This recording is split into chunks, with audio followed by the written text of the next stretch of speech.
নারায়ণগঞ্জের রূপগঞ্জে জাতীয় নাগরিক পার্টি এনসিপির ফল উৎসবের মঞ্চ ফের ভেঙে দেওয়া হয়েছে। হামলার জন্য আজ ছাত্রদলকে দায়ী করে এনসিপি নেতাকর্মীরা বলছেন এতে তাদের 10 নেতাকর্মী আহত হয়েছে। তবে অভিযোগ অস্বীকার করেছে ছাত্রদল। ঘটনাস্থল পরিদর্শন করে দলের মুখ্য সমন্বয়ক নাসিরউদ্দিন পাটোয়ারি বলেছেন, কাজ না থাকলে বিএনপি সীমান্ত পাহারা দিতে পারে। নারায়ণগঞ্জ প্রতিনিধি রবিউল ইসলামের তথ্য ভিডিওতে আরও জানাচ্ছেন সমর ইসলাম।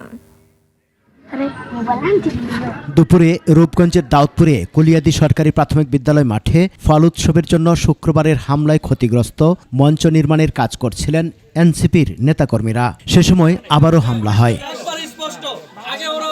হামলার জন্য ছাত্রদলকে দায়ী করে এনসিপি। এই রাজনীতি বাংলাদেশের মধ্যে মানুষ এখন আর চায় না, তাদের পরিণতি খুব ভয়াবহ হবে। রাষ্ট্রমন্ত্রীর দৃষ্টি আকর্ষণ করছি যে আমরা রাজনৈতিক প্রোগ্রাম সারা দেশেই নির্বিঘ্নে পালন করার যে আমাদের আশ্বস্ত দেওয়া হয়, আসলে আমরা কোথাও নিরাপদ না।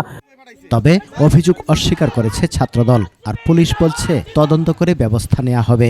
আমি লাইভে ওদের প্রোগ্রামগুলো দেখছি ভাই, ওদের প্রোগ্রামে আমি যেটা সাংবাদিক ছাড়া 10 জন লোক নাই ভাই, ওরা এগুলো আমার একটা ইডিয়া কালার দিয়া ভাই, এরা একটা অপপ্রচার। যারাই এই ঘটনা ঘটাক, যেই হোক না কেন, তাদের আমরা অবশ্যই তদন্ত করে এবং যথাযথ যে আইনগত ব্যবস্থা নেওয়া দরকার এটা আমরা অবশ্যই গ্রহণ করব।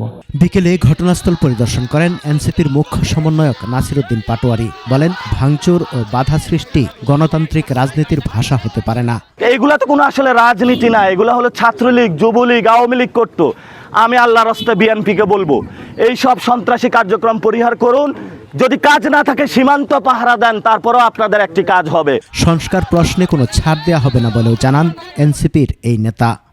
সংস্কার প্রশ্নে কোনো আপোষ করব না, কোনো আপোষ করব না। সমর ইসলাম, 21 টেলিভিশন।